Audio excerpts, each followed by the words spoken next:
Good morning. Good morning, everybody. Welcome to the Saturday Morning Mastermind. I'm your host, Samantha Studebaker-Carl, and I'm here with my good friends Karen and Angel and Dan and Catherine. And today we're going to continue our discussion of the book Love, Life, God by Jarrad Hewett.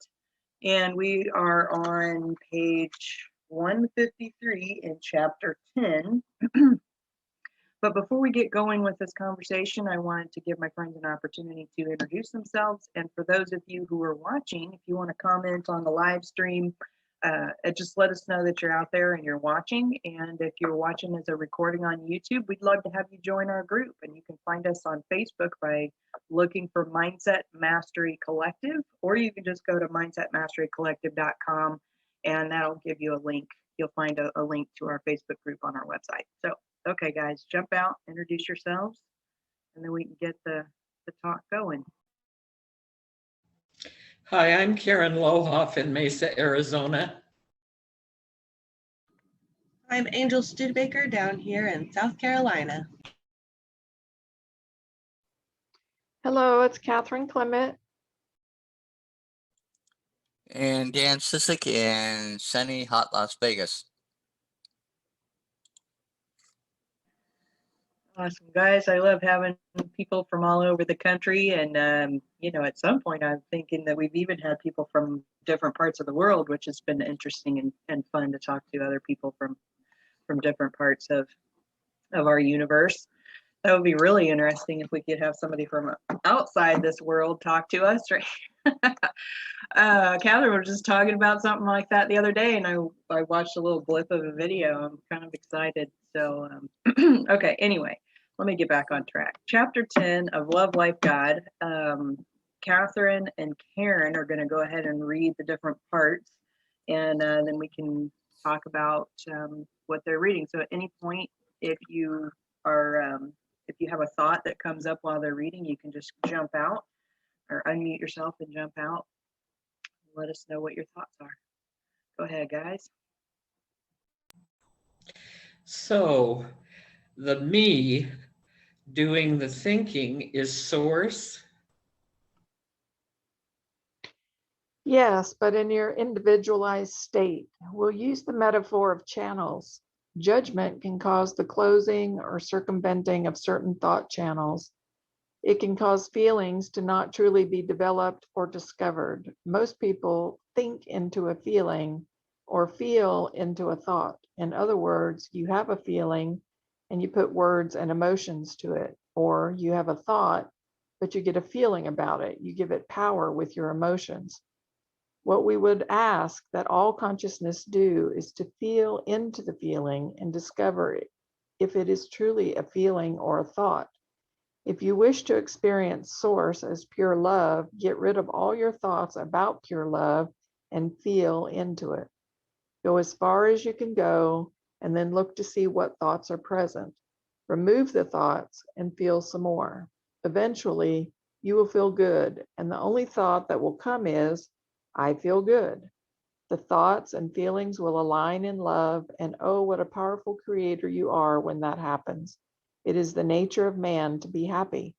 It might not seem that way, but that is because you have allowed a judgment to bypass a true feeling. I think I get it, but that seems like a pretty big statement. We've talked about new thought, and it seems to me that this just may be one. Indeed. In fact, new thought is what you might term entering the mind of Source. I like that. The only judgment present is the judgment you create. At your most expanded level, you are one with Source. Therefore, there is no judgment, only bliss. Wow. I was just relating that to the earlier belief that I have to suffer for love.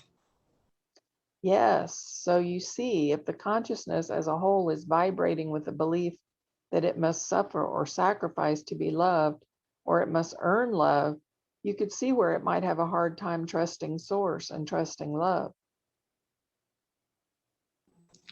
And this ultimately comes down to trusting ourselves. Correct.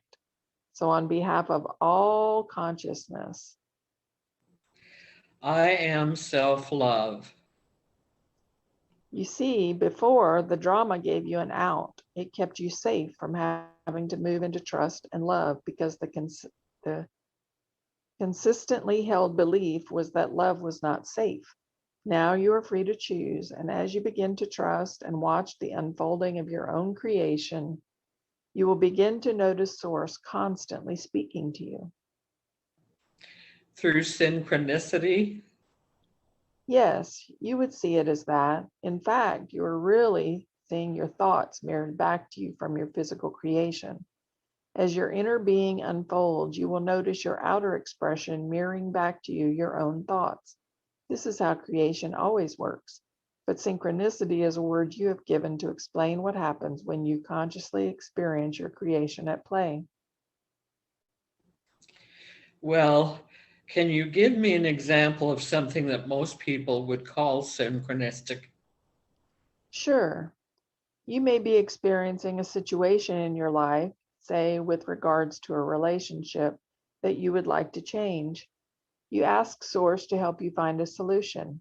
Immediately, you go back to business, but a few minutes later, you turn on the TV and see an author talking about their new book. All you will ever need to know about relationships. That is Source answering. To take it further, it might not click right away, but a few days later, you notice someone at a bookstore sitting down with a coffee reading the same book.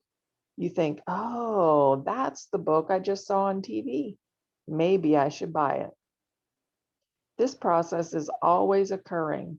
The difference is once you begin to look out at the world through the eyes of trust, and as you allow yourself to step into your own power, you will begin to notice it everywhere. What you would call synchronicity, we would call an active perception of self-creation. Could we stop and talk about what we've read so far? Yep. Yeah, for sure. Did you have a thought you want to start with, Karen? Are you asking me? I feel like I've experienced this a little bit.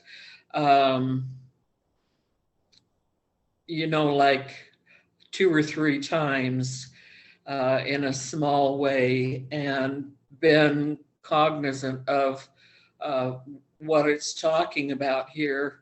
It's pretty exciting, to experience that. And I've got a situation now. You guys go ahead. Thanks. Let's see. I've got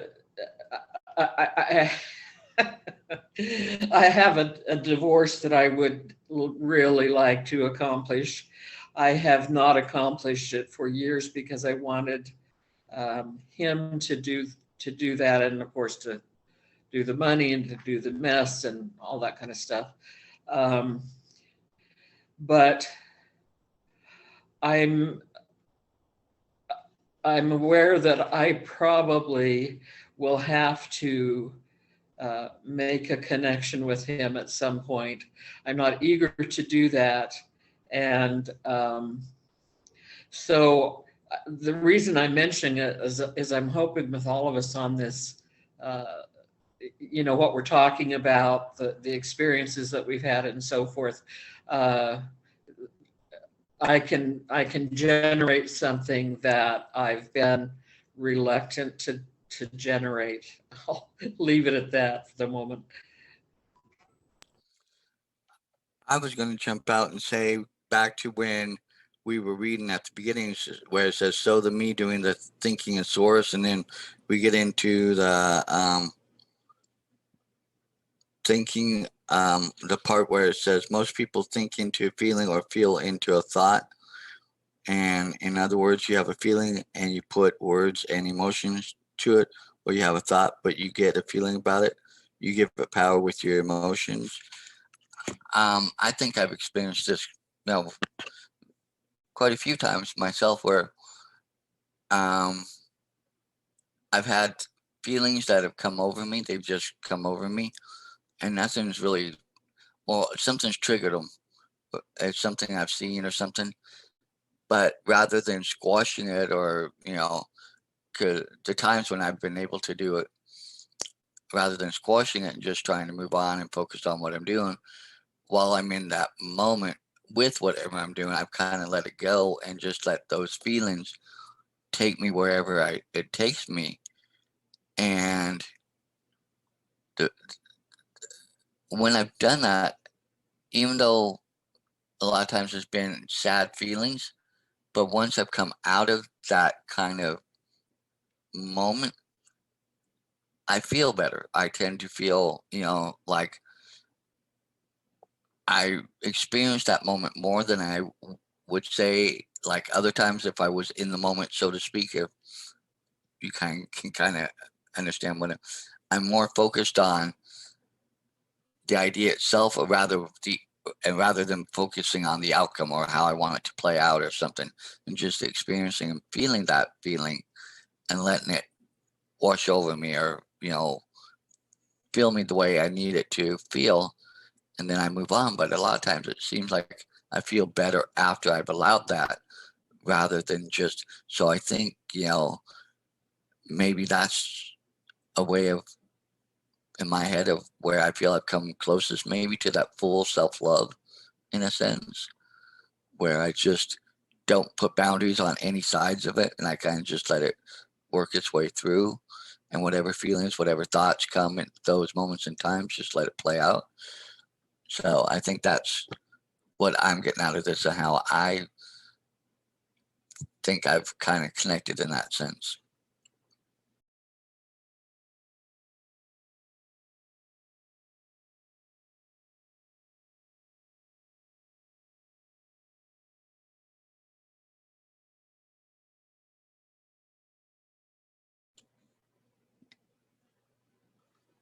Anybody else?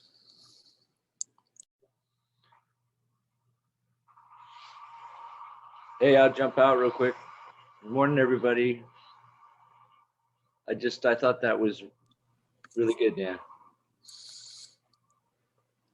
Yeah, we've lost Samantha for a moment. So if anybody has any other thoughts, or even Catherine, I'd love to hear, your take on this, or your thoughts about it, or if you've experienced something akin to what this is talking about. All day, every day.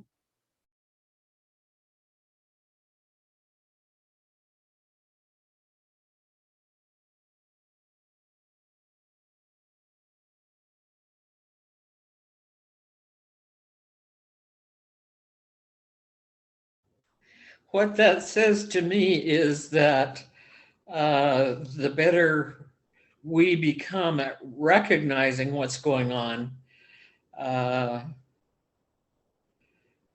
being able to distinguish when we're connected, when we're um, experiencing,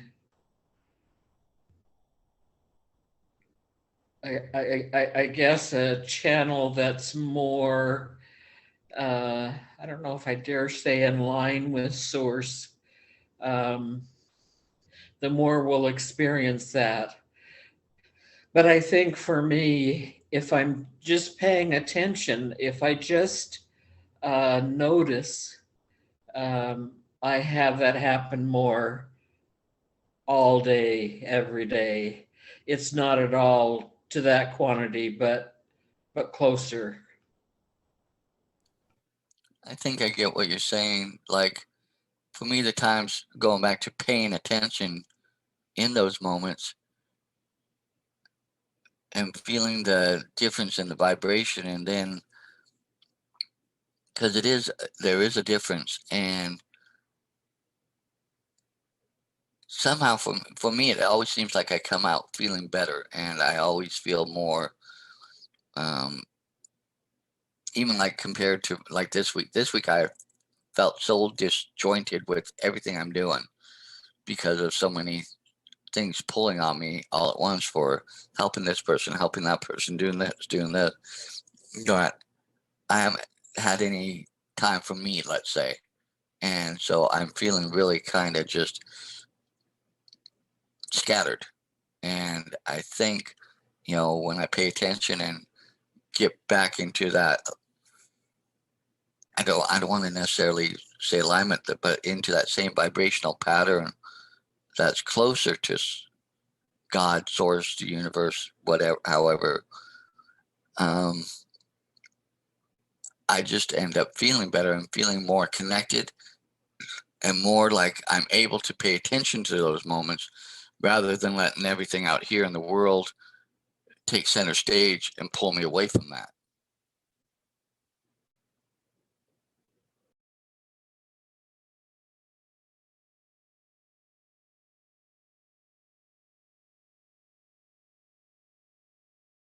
Samantha just messaged saying that her PC, I guess, abruptly shut down on her and she's restarting it. So she should be back on in a minute or two. But Okay, well, with our reading, there's a question of, can you give me another example?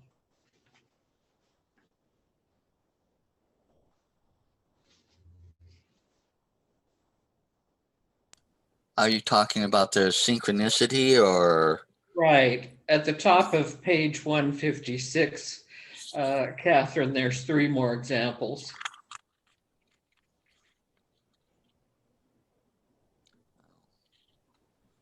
It makes sense to me that anytime we can take a moment, kind of seems like, for like what you're talking about, Dan, is like just taking that moment to sort of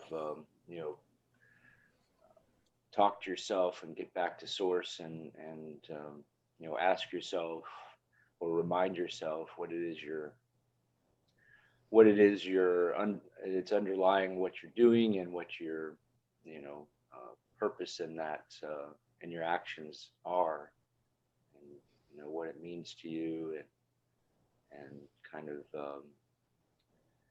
thinking into your into how you're supposed to feel about it, I guess, and understanding or recognizing when maybe instead you're feeling into thought, and maybe you're getting feelings you're coming from maybe feelings that are not in alignment, but then taking that moment to kind of recalibrate and get into alignment. It sounds like that anytime we can take the time to do that might be beneficial. Hey, Samantha.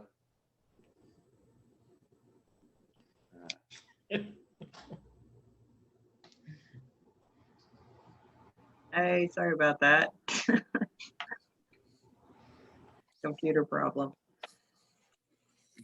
Yeah, I saw your message in the chat, so I told everybody. Going to those 3 examples that you were talking about, Karen, I've had where I've been thinking about a book and people have kind of said something like, oh, I read that book, or, oh, it's a good book. But the third one, I've had this happen where I've been thinking about someone that I haven't spoken to in years, and later I get an email or a phone call from them. That happened to me recently, a couple months ago, with a friend who we lost touch with each other for a number of years, and we're pretty good friends. This person can be a strain on me, just because of the dynamics that our friendship has. But he doesn't have a lot of friends, and I'm one of the few that can deal with him. And in that, he's been going through a lot of stuff, and I've been the one now to come in and help him out a lot through this. But it was like I was just kind of loosely thinking about, oh, I haven't heard from him in a while. I wonder if he's okay. I didn't know how to get in touch with him because the last number I had was no good, and didn't know whether he moved, lived whatever.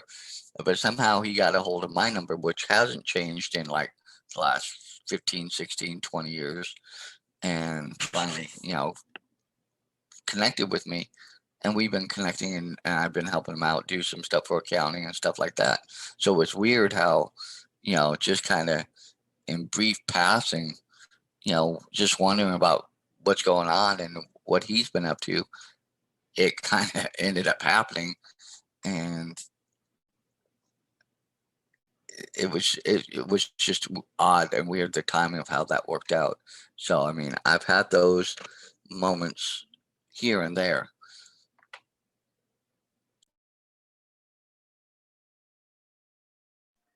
I had a thing happen the other day that was like a synchronistic, I guess you could say. It was a weird, I don't know. Anyway, I was at the grocery store, and everybody's wearing masks, so you can't really see people's expressions. And I like passed this person in an aisle, and I wasn't really looking because I don't really pay attention to other people in the store when I'm there. I'm focused on my own, stuff. And I had this kind of weird feeling. I was like, wait, I think I knew that person. And I looked back, and I'm like, well, I don't know, because you can't tell with a mask on if it's somebody you haven't seen in a long time. And at least for me, I'm not always the best at recognizing people just by their eyes. And so I'm like, oh, okay, well, that person had passed on. And so I'm like walking through the store, and I'm looking for him again and never saw him again. I'm like, okay, well, maybe not. But then I get in my car and I'm driving out of the parking lot, and my audiobook comes back on. And on the audiobook, in this one particular part of the story, it mentions that person's name. And I was like, oh, maybe it was that person, but it was just one of those kind of funny little things that it was, it felt like a synchronistic moment of, oh, I should have just stopped and ran after them and been like, hey, are you, whatever, but I didn't. But it was just funny because then in my car, it mentioned the name. So anyway, that was one thing that happened to me that was synchronistic just recently. Sorry, I missed a little bit of our conversation there, but I did want to kind of talk about the feeling into thoughts and thoughts into feelings aspect. And, I, over the years, there's been a lot of times where I have noticed feelings coming on and not known the source of the feelings, and felt like, I have to think about this feeling. I have to think it through and figure out what's causing it, et cetera, et cetera. And of course, then I start having thoughts, and then I'm like, oh, okay, well, I must be upset about this or that, or I must be, sad, or I must be frustrated or whatever. And then, I kind of came to this thought process a number of years ago that when I have that, it must not be me that is the feeling, that the feeling's coming from something outside of myself, like as an empath, it's someone else's feeling or the energy of the neighborhood or whatever. And then I've even had kind of thoughts that maybe it's just like hormonal. And so I haven't done this exercise and been like, let me just feel the feeling. I've always just tried to think it through and figure it out and that sort of thing. And but after reading this in the book,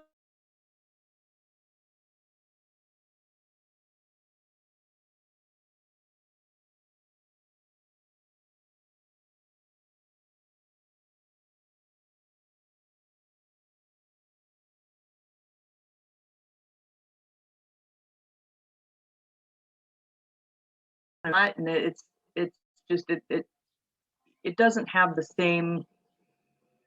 Oop, am I frozen? Can you hear me? My computer's saying the Froze for a internet. second. You were frozen for a minute. Okay, all right. So I don't know. It's been interesting because if I just kind of feel the feeling, then there isn't really as much substance to it, I guess you could say. So it kind of dissipates, if you will. It's kind of like walking through a cloud, and it's there, but yet it's not. And so I don't know. Interestingly enough, if I don't think about it too much, it really doesn't add up to a whole lot. But if I have, on the other hand, I'm thinking thoughts and I start having feelings, then I can definitely tell that it's because of these thoughts that I'm having the feelings.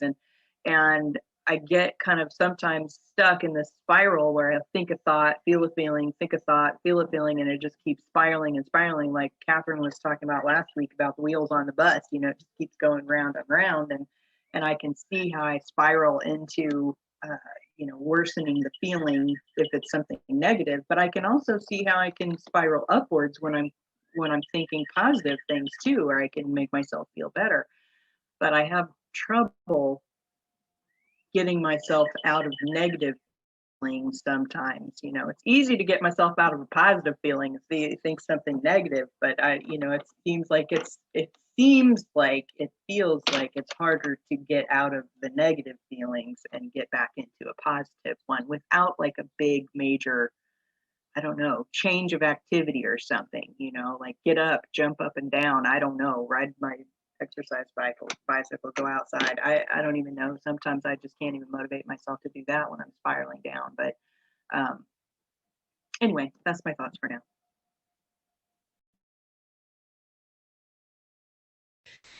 You're mentioning, you know, what can you do to get yourself up?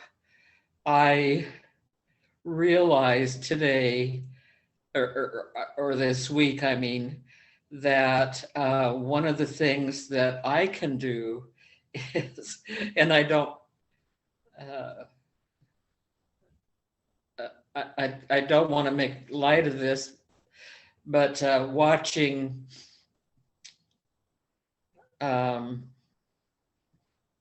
what is it? America's Got Talent, Britain's Got Talent, South Africa's Got Talent. You know, all those different things like that, to the point where the tears are just running down my cheeks, and I'm thinking to myself over and over and over how many good people there are in this world. You know, how many people there are who create talents to share with others, who overcome their disabilities, who value and appreciate their children's talents and things like that.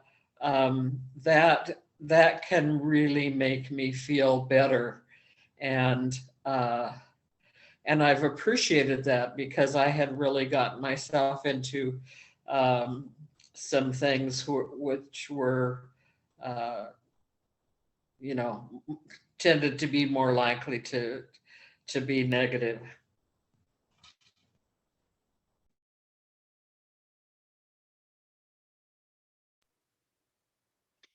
The feeling into thoughts reminds me of Byron Katie's work, where you're asking yourself, you know, how does thinking that thought make you feel? And if it makes you feel bad, then stop thinking it, basically, you know. So, but I think you're right, Samantha. I think the feeling into thoughts is maybe easier than the thinking into feelings. I think anytime you're trying to think, you can get off track fairly easily when there's emotions involved. Now, some people say that emotions are God's way of interacting with you, of connecting the body to the consciousness. So, who knows why sometimes we have the feelings that we do, and what thoughts those feelings are supposed to provoke compared to what thoughts they may wind up provoking. That's interesting what you just said, because I agree to a point where, you know, that emotions have a place. They have a place in our, you know, existence and what we do. But I think sometimes because of things out there and what we're taught or what we see or what we take on ourselves sometimes, because we'll even take on thoughts and things about feelings that necessarily aren't right, and feel bad about having those thoughts or feelings, you know, those feelings and stuff, rather than experiencing or letting them be what they are in that moment in time, in the, I think in the way that they're meant to be, and what they're, like you, they're meant, I think, for what you were saying, like for us to connect on a different level or way with God, source, universe, however you look at it. And but not but don't dwell on them either. Don't let it be where you leave yourself, I guess, and kind of move out of that, so that way you don't stay in that low level or whatever, because we can do that to ourselves. And I think a lot of times, because of external factors, that's where we put that undue strain or ideas or whatever that don't resonate and don't match up with what we're trying to connect to and get to that full I am self-love.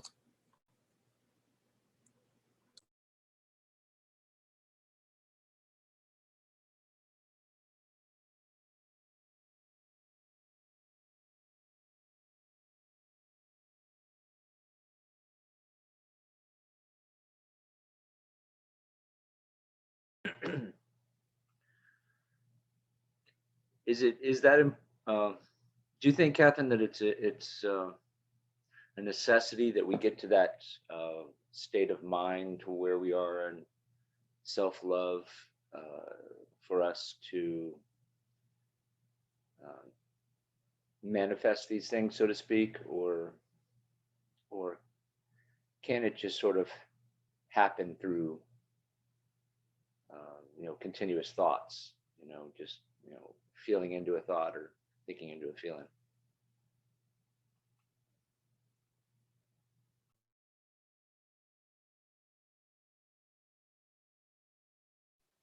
I think it happens all the time. I think you just are more aware of it the more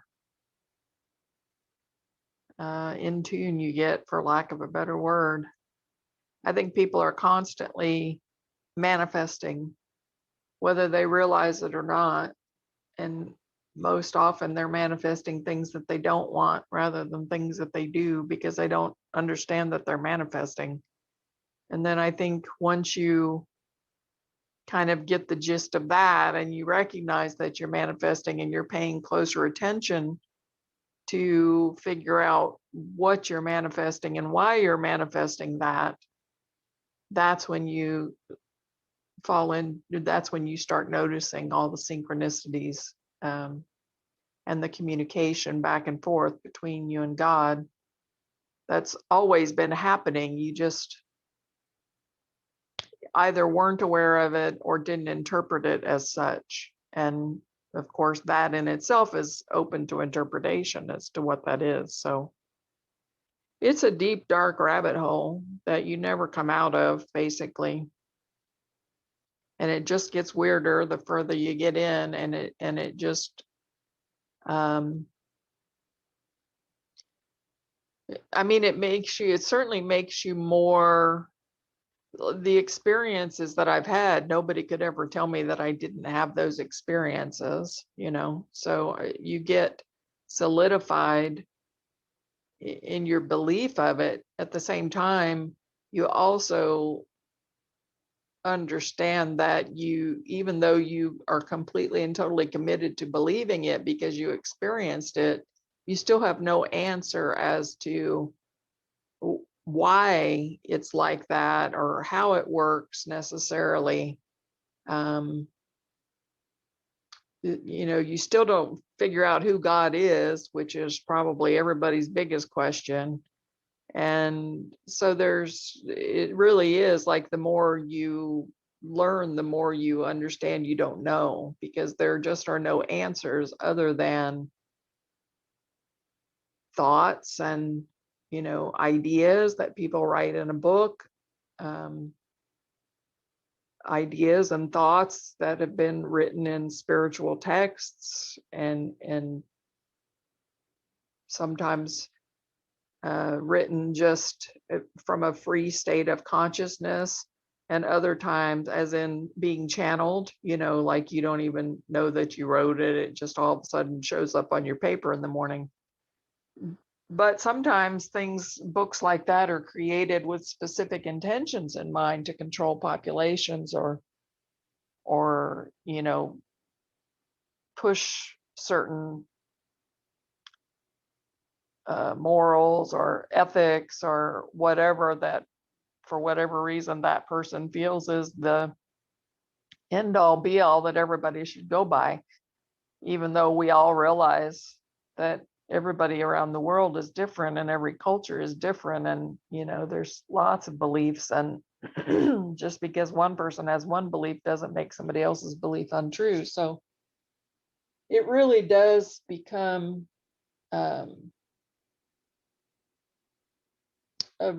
like the whole thing with the ETs going on right now. We've got so many documents and video footage and people's account of their experiences that they've had, and all of that, that are saying that aliens are, and I don't even like the word alien, but these off-planet beings are real. And then we have our government, and we've had so many people in the government that have admitted that they're real, and have proof to prove that. And yet, as a blank statement, our government is saying, we have no evidence to say that they're aliens, although we don't know what they are. And,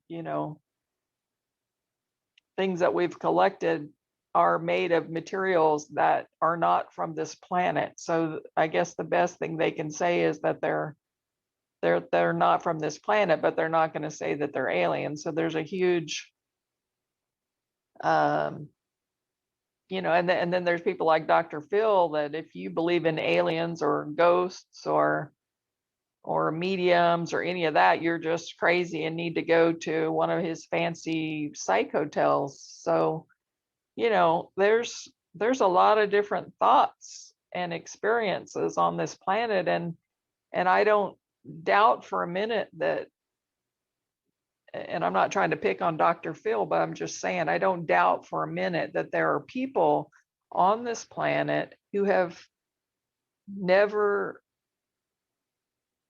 experienced such a thing. They've never experienced hearing a voice in their head speak to them and give them information. They've never experienced seeing a ghost. They've never seen a glitch in the matrix. And then there are other people like myself who experience that sort of thing every day. But if I hadn't experienced it, I don't know that you could convince me that it is true, if you know what I mean. So I understand why people denounce ideas and thoughts and experiences of other people, because if you've never seen the color blue and somebody keeps describing the color blue, but you've never seen blue, it's very easy for you to say, well, I've never seen it, so it doesn't exist. So I don't put blame or judge people for them denying these types of experiences. And we all live in completely different universes, and who's, there's no way that you can, it's almost, and I think that's why some people call them gifts and some people call them curses, and it could be interpreted either way depending on the day, that's for sure, because, but it is something that these experiences have been reported since history has been recorded. In other words, if you look back through the scriptural, the spiritual texts, or you look back at Egyptian hieroglyphics and other ancient civilizations, their paintings and their texts all, there's UFOs in a lot of the Egyptian paintings and stuff. These are experiences that have been reported through the millennia. So I don't think we can discount them as being wrong either.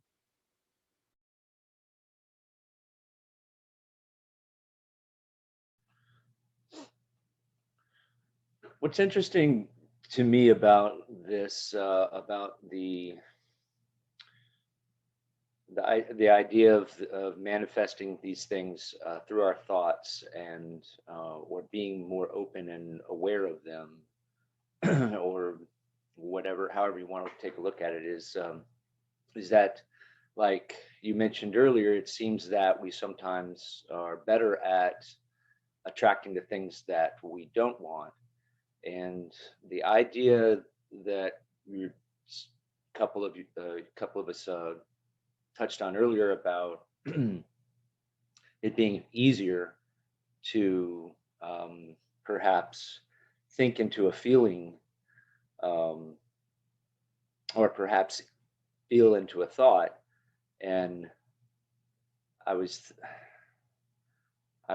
getting the idea that, well, sometimes, does that depend on whether you're in this a good state of mind or a bad state of mind? Because it seems to me, if I'm in a bad state of mind, it's harder for, like what Samantha says, it's hard to get out of that bad state sometimes by thinking yourself out of that state, but maybe by like I like to use music that creates that feeling in me, then it's easier for me to, from a bad state, feel into a good state of mind or good thoughts.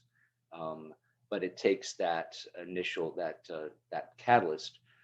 And so really I'm kind of trying to boil it down. I know you said it's like a rabbit hole, but I'm trying to, like, figure it out. I'm trying to figure out, like, so how do you get into this flow? How do you make it useful for yourself, for myself? It seems like, so it is a practical way of looking at it. Okay, if I'm working hard on something to make something happen, it's almost as if things are, the other things that I'm not necessarily trying so hard at are easier. And so it's almost easier to get into the flow of the things that are easier. And sometimes being negative is easier than being positive.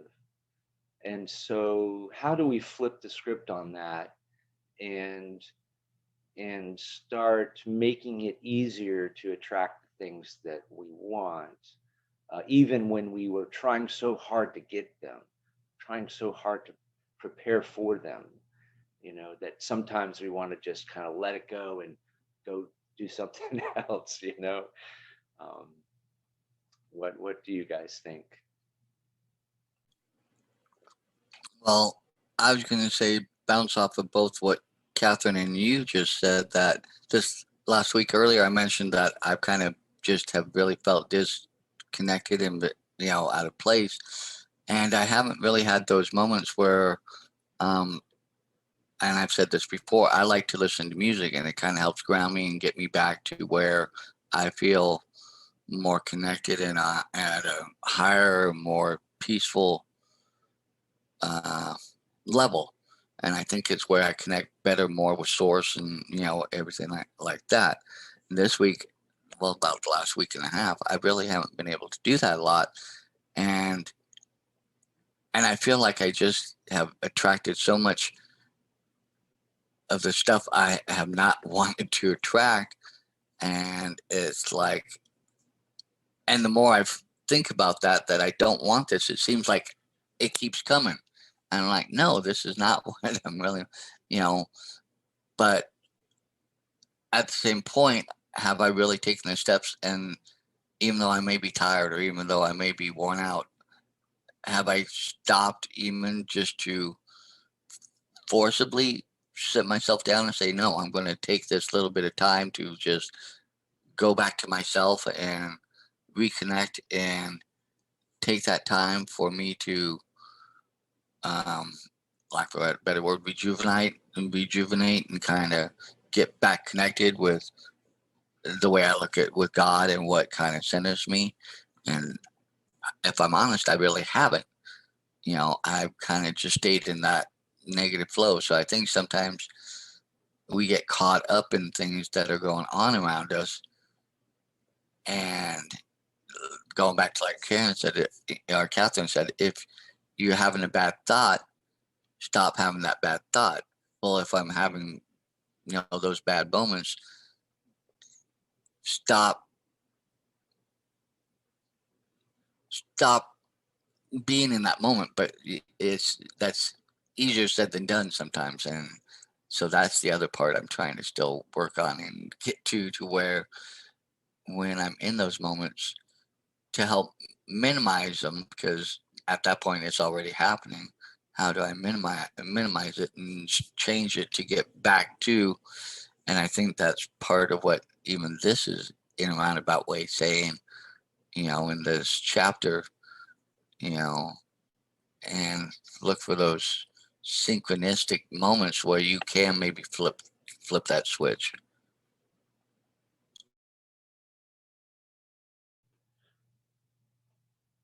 Yeah, and we can. It seems to me from listening to Catherine and listening to you, Dan, when you're manifesting these things, these instances where we're experiencing these things, it seems like it's coming from a place. I hear these. I hear your words, and I hear Catherine say, I always see these things, and I always experience this stuff. And I wonder if that has something to do with it, us stating our purpose out there, and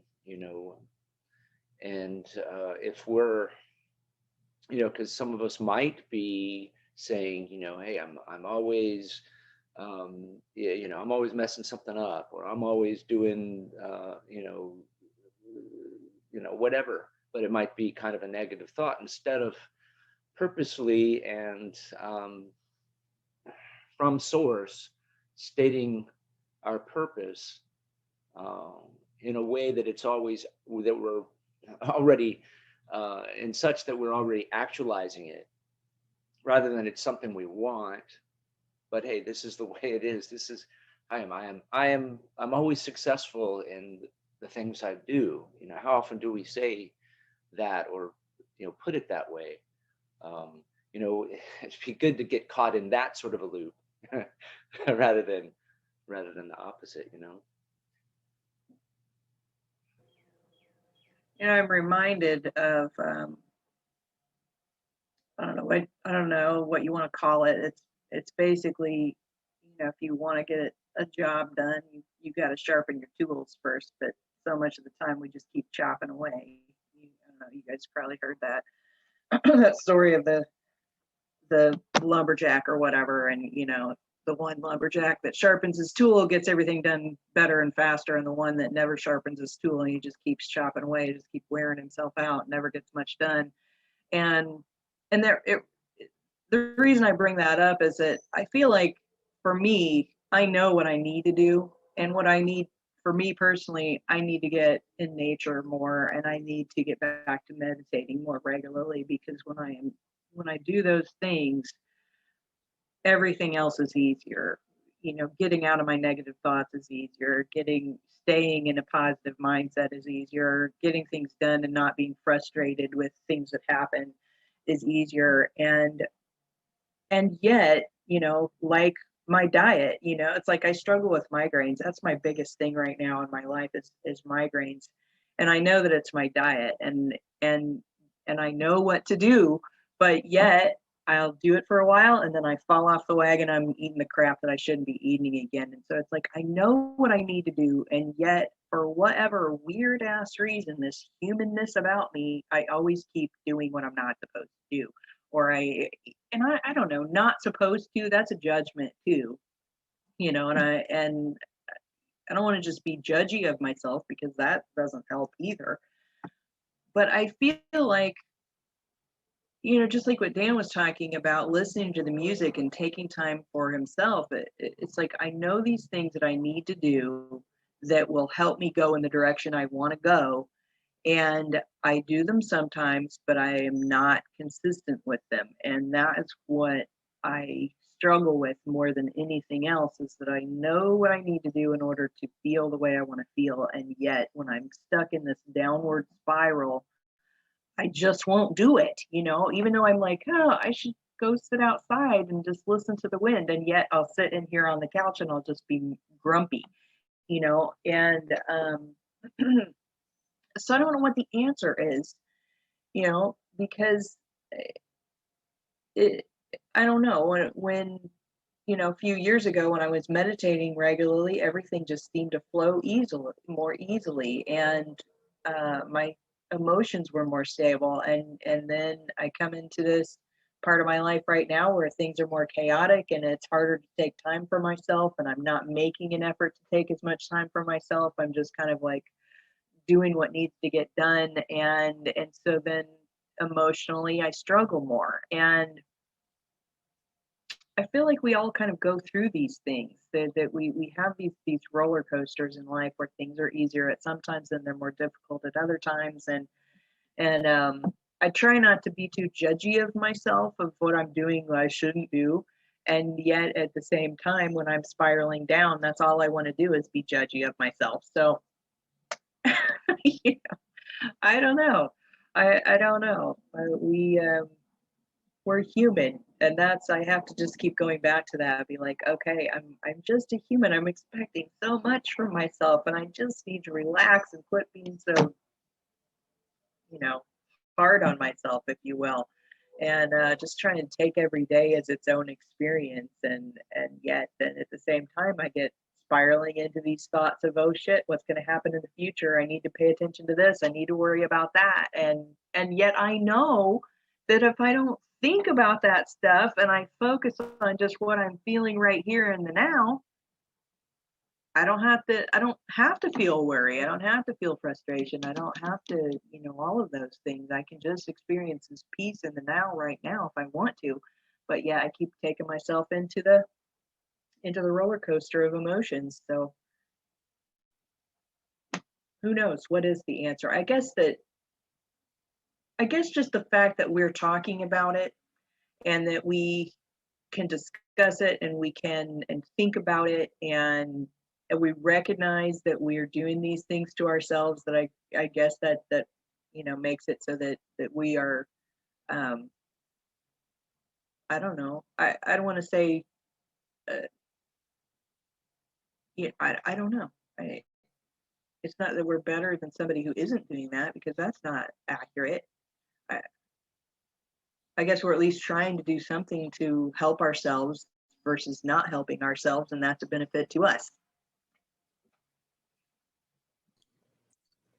Well, maybe, but by doing this and being on this mastermind for as long as we've been over the years, maybe that's something else we've not thought about, is that maybe by us doing this and putting this out there and being out, showing that we struggle just as much as everybody else does, but we're trying to learn and understand ways of how to better move along the path and become that vibrational, that work towards that vibrational energy of what that we're putting out, positive and stuff that hopefully transcends and moves into other people, and they see the value in that, and that out of this we're all learning to come to a better understanding of ourselves, to love ourselves, but also to love other people and help bring that out, so maybe they can start finding the strengths and the things that they have to turn to help move their life forward in that positive vibrational direction.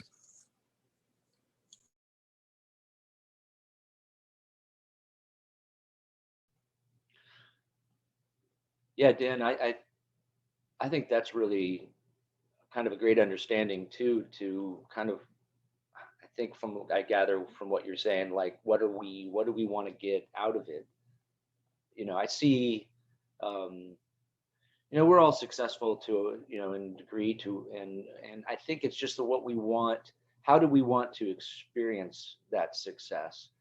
I see a lot of successful people,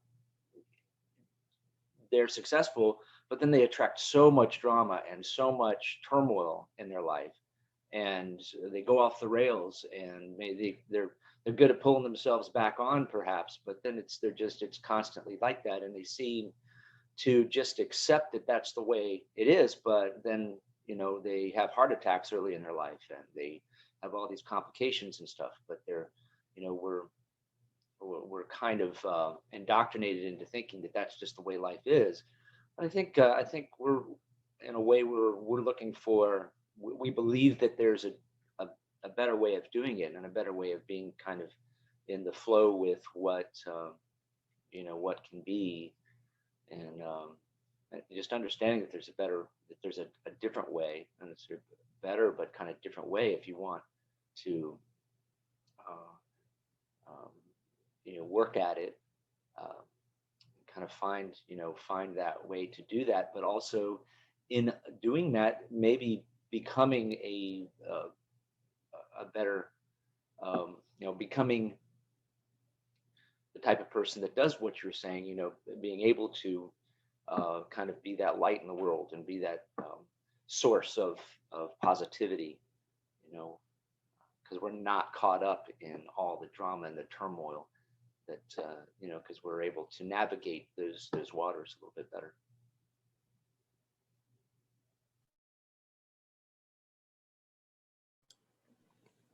Well, I think in a way, what I was trying to say is, I think we all have a similar like mindset of how we're wanting to improve and help ourselves get to where we can, be the best that we can put out there and be positive.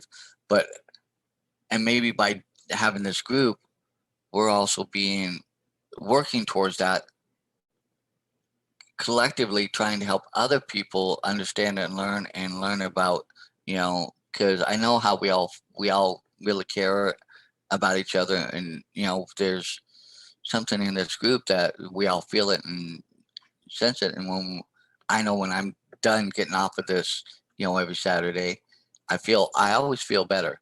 So I think in what we're putting out there also is that positive thing, and to helping other people maybe connect better with themselves,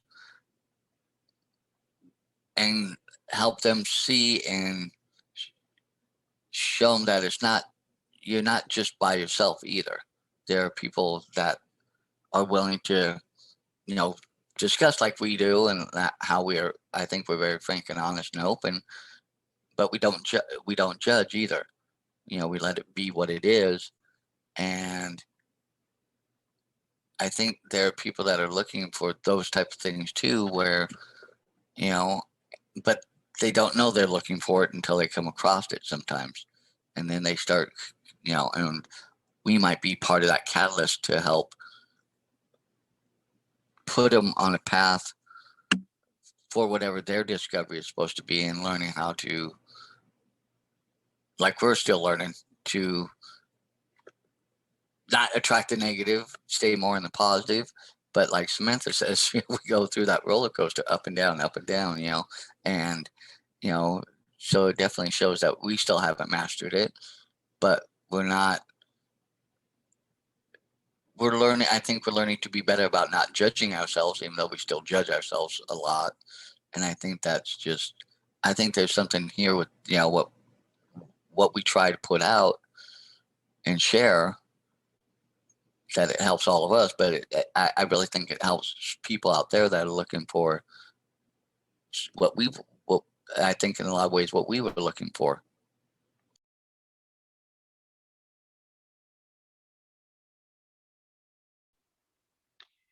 Jason, I think you're very correct in acknowledging the power of thought. because yes, I expect miracles every day and I experience miracles every day. And I think a lot of people expect disaster every day and they experience disaster every day. Not to say I don't have some disaster in my days, I do, but the miracles outweigh the disasters. And I think that has come about just from the continual recognition of watching my thoughts, watching what, how my life is in accordance with what my thoughts are. The book, What to Say When You Talk to Yourself, that we read before, it's an excellent book and it's very powerful. And it's not to say that, if you do positive affirmations every day, that you're never going to have any kind of low period or anything bad happen in your life. Of course you are. You're human. Like, life happens around us and to us all the time. But if something happens and it makes you feel bad, the question is, how quickly can you bring yourself up out of that so that you don't perpetuate that negativity and therefore manifest more of that into your life? Like, you have to break that cycle. And I mean, I have to break the cycle on a daily basis too. Yes, I have miracles and synchronicities and amazing things happen every day, but I also have those moments where I'm just in a total funk. And then but I have to recognize that and say, what the hell are you doing? Like, open your eyes, look around you, like you said, Samantha, go outside for a minute and stop focusing on the one thing in your life that is messed up at this moment, and embrace all of the things that are right in the moment, all of the blessings and all of the beauty and just the opportunity to even be here as a human and have these experiences. Just that, is something to celebrate. So, but I think you're spot on about that. The thoughts are very, very powerful. Y'all have a great week. I love you.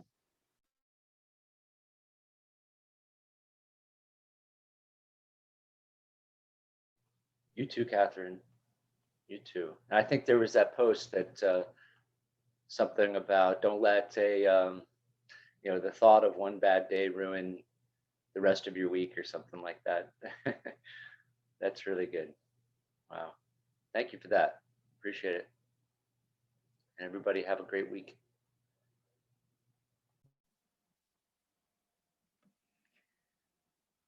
Well, we are well past the top of the hour. So if you have a final thought, jump out real quick and then we can wrap up. Dan, I saw you on mute. I was going to say, in kind of to what Catherine and Jason were just saying, I've heard, from people around me and that I've surrounded myself with, and my pastor and stuff at my church and stuff, talk about looking for the miracles every day. And I've heard it a lot. I've heard it from other people, but it never hit me quite the way that it hit me today, especially when you were just talking about it, Catherine, and how I think a lot of times when we wake up, we're so focused on where we left off the day before or something and what was going on, instead of looking at this day as a whole new day. Yesterday was yesterday, leave it at that. Let's not start with that. Let's not start with that today. Let's start with looking for those new miracles and new things and start on that. I've never really framed it that way. And I think that's something that I can try and work on more for myself, is to work on making that change even in myself. And I appreciate that. Thank you for the way you said that, Catherine. Catherine had her hand up. No, I was clapping to what you were saying. That, because it is true. Like, so many people start their day from yesterday, which is living in the past. That's why, this thing about being in the now, that's a real thing that people need to That's not just like some silly concept. That's a real thing. If you will just stay in the now, assuming that the now is not like some kind of an emergency where you're evacuating a fire or some shit heavy's going on, but most of the time our now is a pretty good place to be if we can leave yesterday and tomorrow. So thank you, and you're welcome, Dan.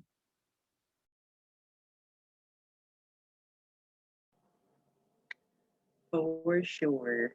Stay in the now. That's such a powerful thing. And yeah, and that's what we struggle with. I think more often than not is we're so worried about, what's going to happen next or out into the future that we're just focused on that so much that we miss out on what's really happening in front of us. And yeah, so we have to trust too. That's the other aspect of it. When we are in the now, we're focused on being right here and right now. We have to trust in our higher self or in God or whatever part of our existence that we think has kind of has our back, and realize that, okay, if we're focused on right now, then we're going to know the right thing to do when the whatever comes up, and we're going to act in the right way, we're going to think the right way, et cetera. We just have to trust in that, because that's where I feel like why we think about so much of the future is because we're not trusting that it's all going to work out right. We're trusting that it's going to work out wrong. And so therefore we have to think about it and stress about it and all of that kind of thing.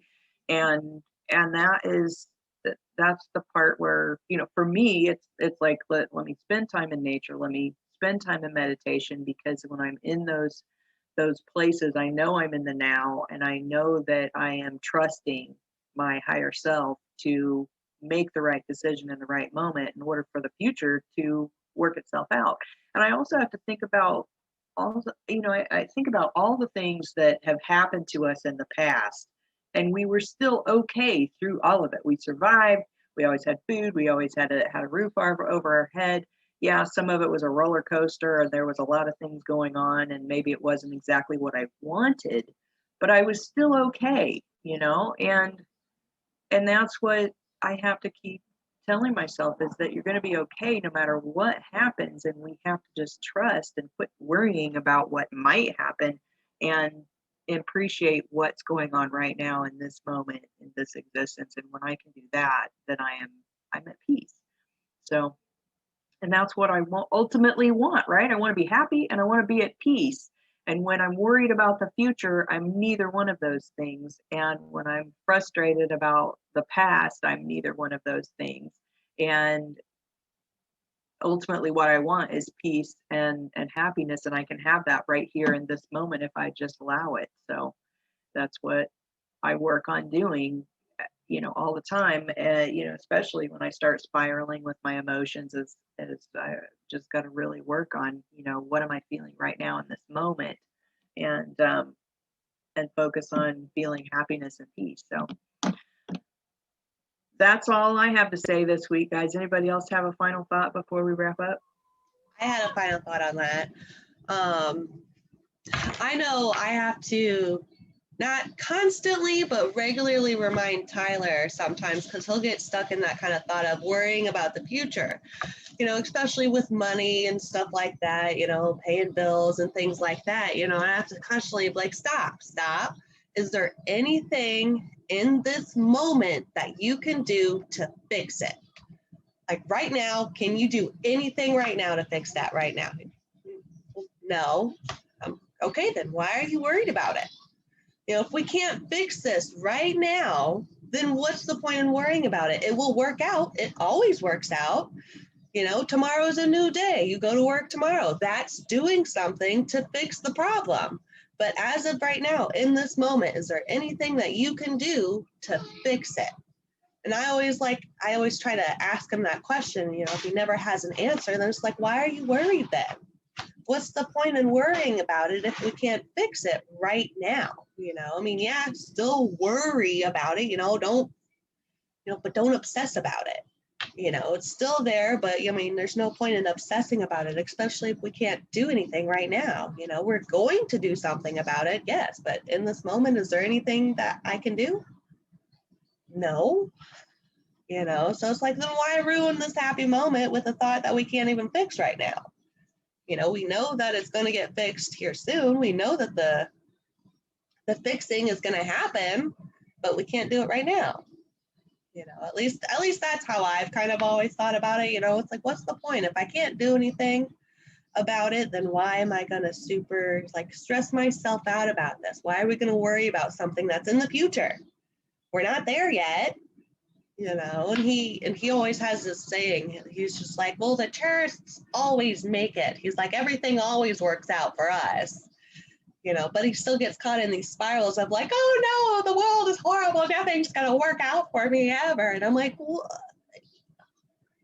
it's kind of a contradictory there. Everything works out for you, but it never does. Like, come on. You know, you got to live by it if you're going to say it. So, or at least that's just how I view it sometimes, you know, especially if it's something like, you know, money or bills and like I physically can't do nothing, then I'm not going to worry about it. What's the point? Yeah, I like to, you know, just have the thought that, you know, the solutions will present themselves, you know,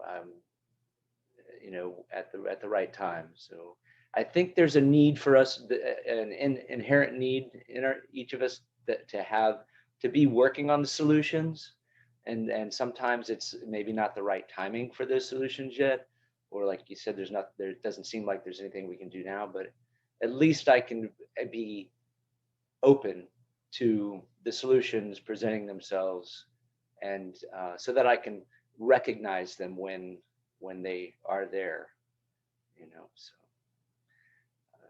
otherwise we're caught up in other stuff, and we don't recognize the solutions because they may not come in the form that we expect, you know. So but belief in those miracles, right? And positivity out to all of you all. Thank you so much. Love you. Yep, and just trust that you'll know the right thing to do in the right moment. That's what I have to keep reminding myself, is that I'll know the right thing to do when it's time to do it and when the situation presents itself. So I don't have to worry about it, right? I don't have to. All right, guys, it's been a great chat this week. And did we end up finishing the chapter when I was when my computer turned off? Did you read any more No, chapter? No? Okay. All right. we did not finish. Okie dokie. All right, well, the next week. All right, guys, have a great, awesome, amazing week. And we'll see you next time on the Saturday Morning Mastermind. Bye for now.